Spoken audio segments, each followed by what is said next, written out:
So we'll go ahead and get rolling. Thank you all for being here on this Wednesday morning.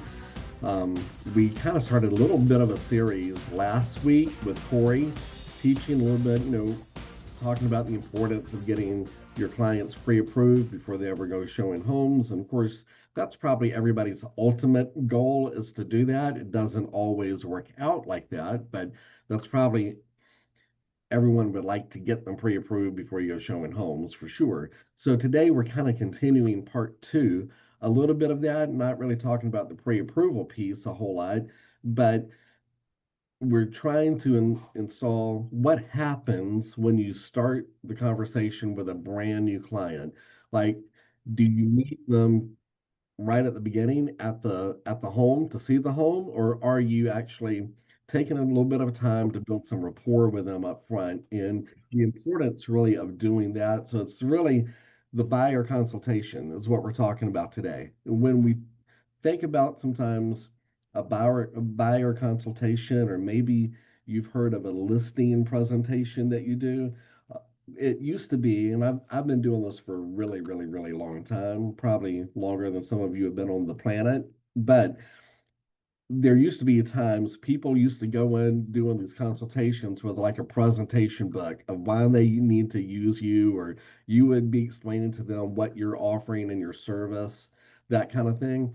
That's probably old school and don't want to really go back to that. So I'm not ever suggesting something where you're walking in with your dog at pony show and you're asking to put your PowerPoint presentation on their living room wall of why they should use you and what you're that's not what I'm talking about. But a true buyer consultation. What can that look like, and how can you implement it, and how effective can it be with your business? So what I want to suggest to you is top agents, I don't believe, just simply meet buyers at homes. They meet them at the table. And what I mean by that is you're meeting them either across from a table or a desk or in a conference room or on Zoom, but you're meeting them face to face to really build some rapport, get to know them, and understand what their objective is. So before we move on, for those of you willing to be seen on camera, and I can see a few of you, show of hands, how many of you have ever met a buyer at a house as your very first interaction with that person? Pretty much everybody. Okay. And if I were a realtor, my hand would probably be up too. Okay. Because I'm sure we all do that from time to time. I'm sure if I asked the question, how many times did that turn into a great long term client?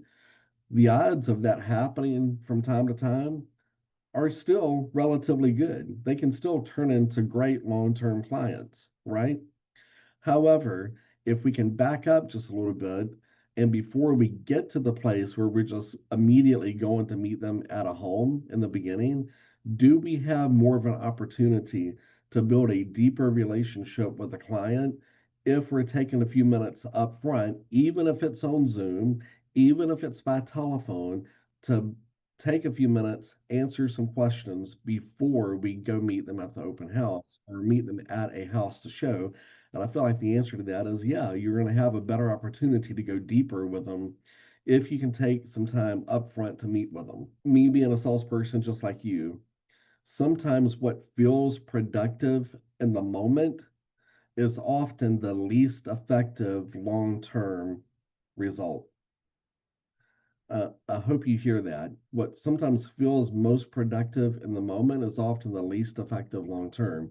For you, it's oftentimes someone calling saying, "Hey, I see your name on a sign, or maybe I see you on Zillow, and I want to go see this home," and you may feel like you need to drop what you do to go do this. For me, the question sometimes is it goes right to, "What's your interest rate? Can we talk about rate?" Well, I don't even know you. I don't know what you can do. I don't know what kind of loan program we're talking about. I don't know what your long-term goals are. I feel like I need to understand some of the background of what's happening to make sure that I'm giving the right advice going forward. And, so I think a lot of times we need to slow things down a little bit, get people into the process of what's going to be best for them long term, and it's also best for you too. The one thing I will tell you that I firmly believe, if I'm a realtor, is showing homes doesn't create clients, conversations do. Having conversations with people will build long-term relationships and keep them coming back and want to use you. Here's what I will tell you. In the industry of real estate, most agents do this. I'm not going to ask you for a show of hands of who does this, but this is what most agents do. Okay. Most agents meet at the house for the first time. Most agents will react to the buyer's schedule. Most agents don't ask enough questions. Most agents don't set expectations. And when you do this, the result oftentimes is you're wasting time. A lot of times you're working with people that are not really motivated buyers. Thirdly, it can create a lot of confusion about the process of what's going on.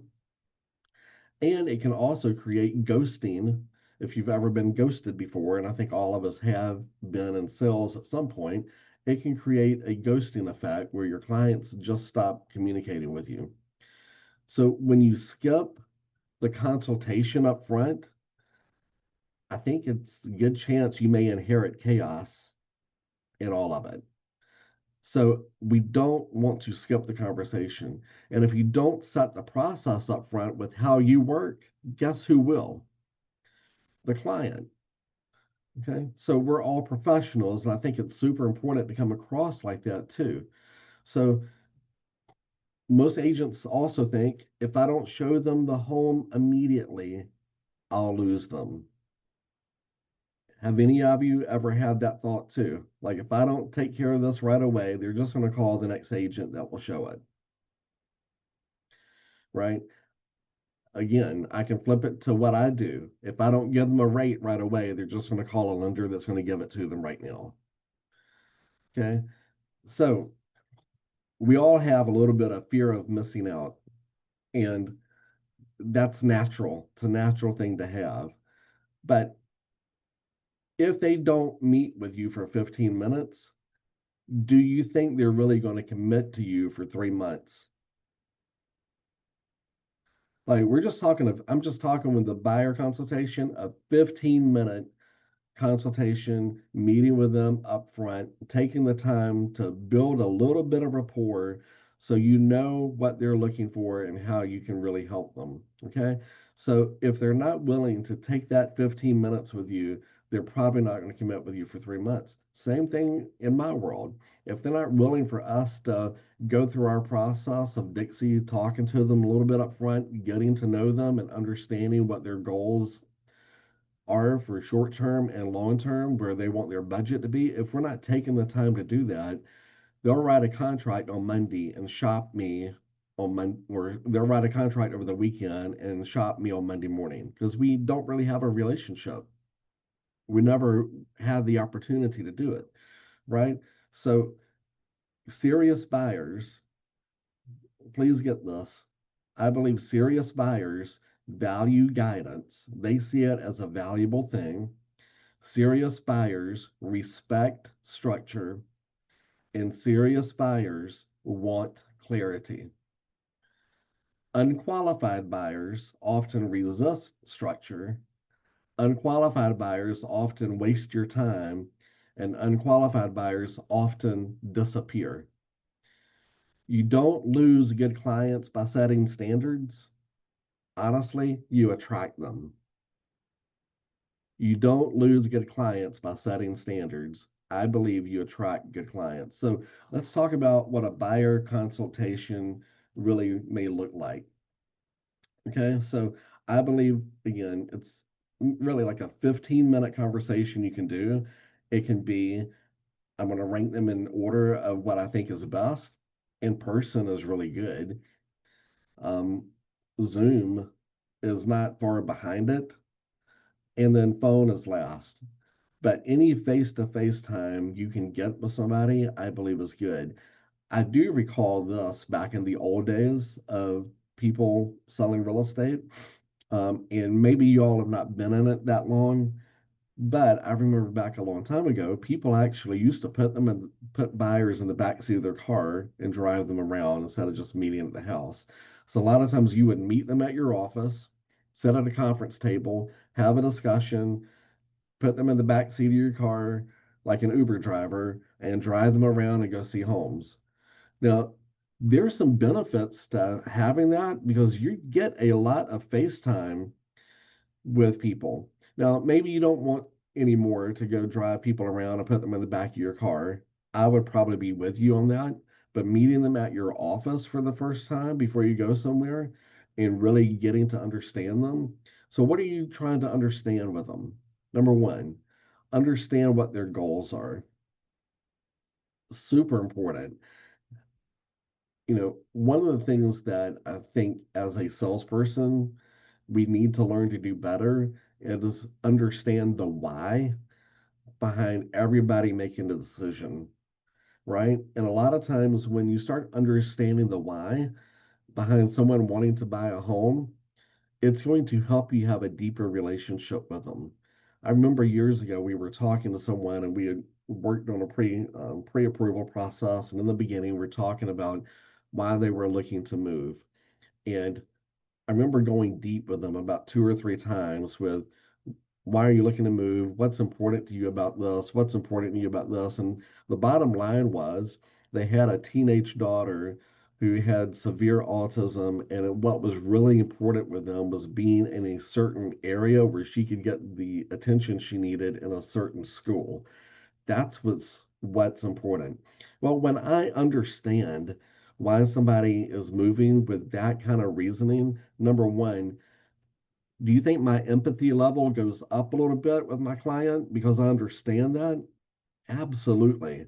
It makes it more important when our team are talking numbers with them because we know this isn't just a transaction. We're actually involved with someone that is making a big, big life change and decision, and I get the honor of being part of that, right? So it's understanding their goals and the reason and the why. I've heard a mentor tell me a long time ago say, ask why three times.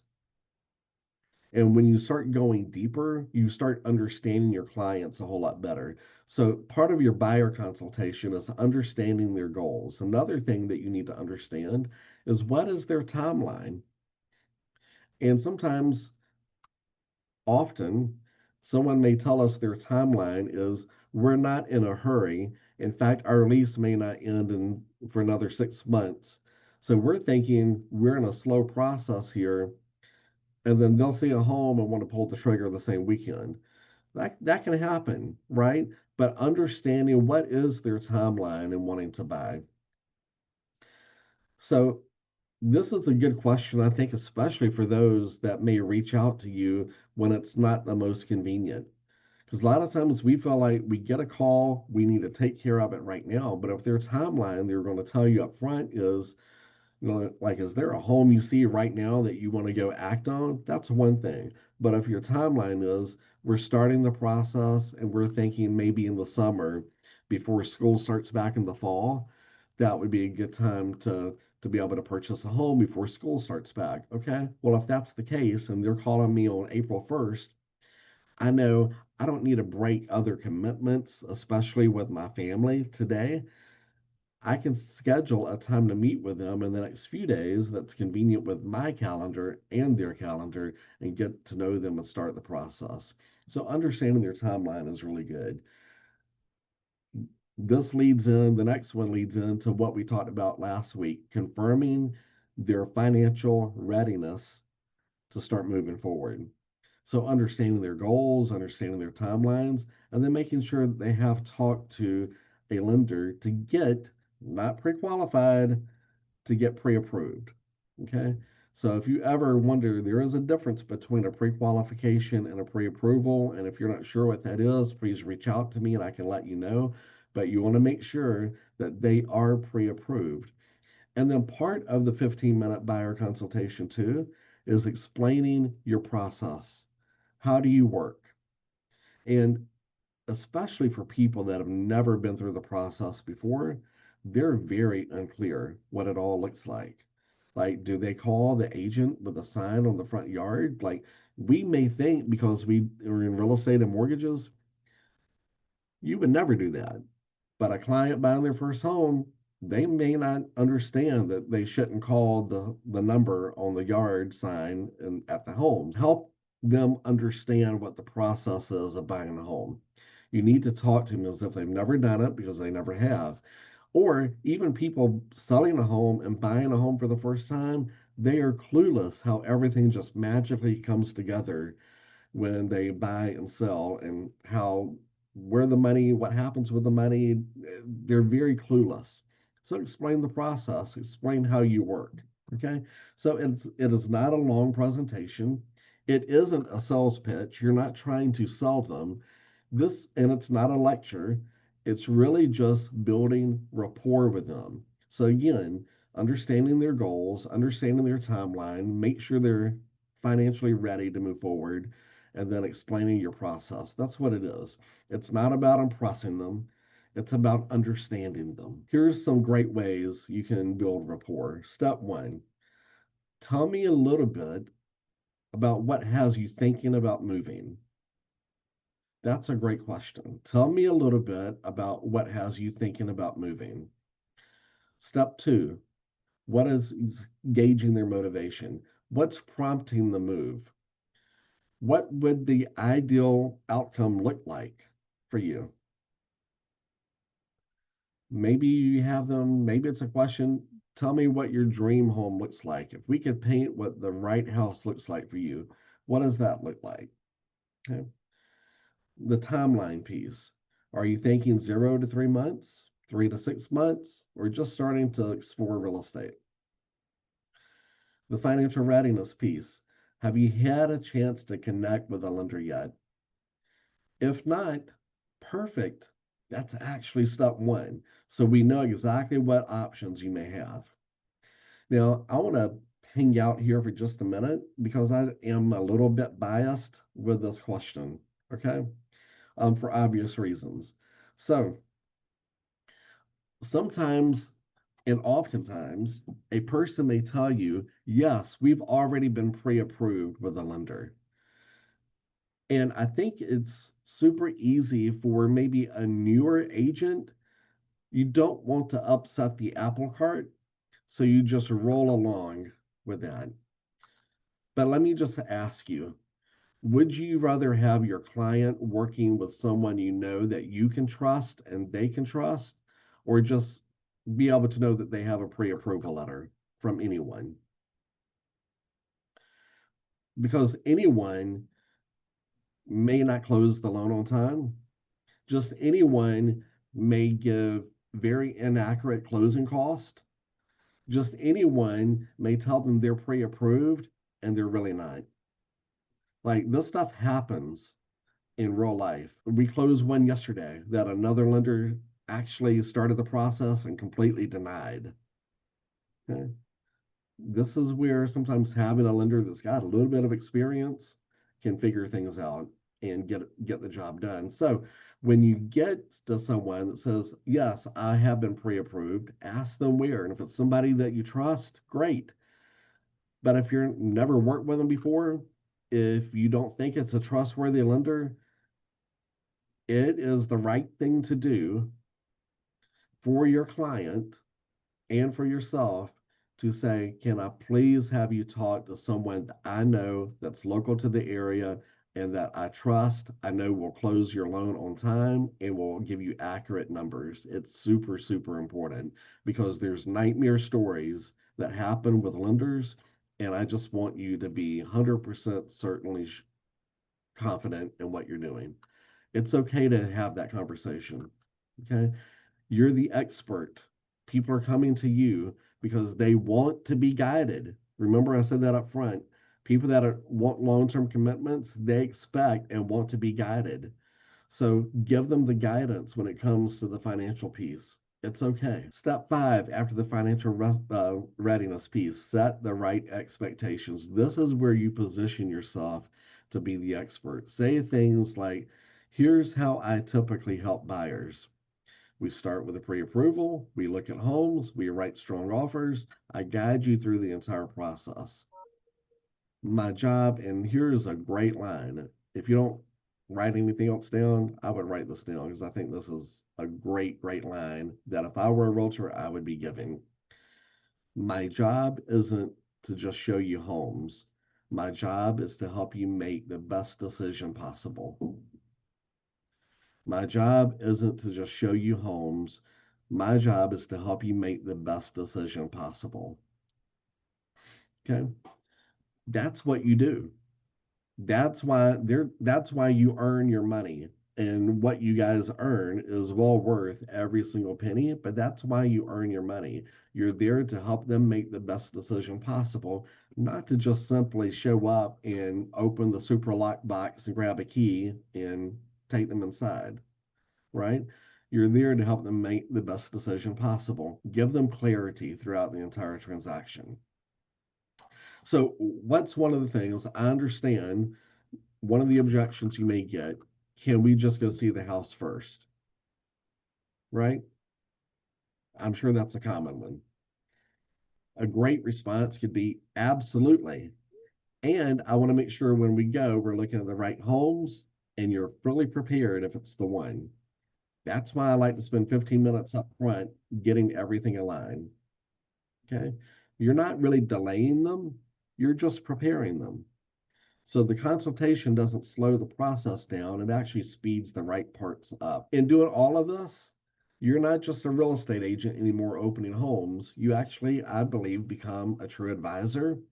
People see you as a professional and people see you as their guide. And that's what you want. I believe the agent who controls the process also controls the outcome as well too. So I just want to challenge you. We're at the end of our time together today, but I want to give you a challenge. The next lead that you get, whether it's meeting them at the home, just as Madison described, or if they give you the opportunity to grab 15 minutes up front, the next lead you get, try your best to get a buyer consultation scheduled and done. Ask the questions that we gave you.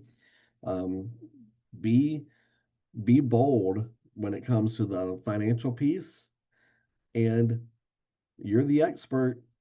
They want to be guided. They are okay to be guided. So guide them to who you want them to work with, whether that's us or someone else. Hopefully it's us, but be willing to guide them. That's what they want. And I promise you, if I'm in that situation, I'm working with you. I trust you. I want you to tell me what I need to do. I would feel a whole lot better if you tell me up front, this lender that I've been pre-approved with, I don't know that I would go that route.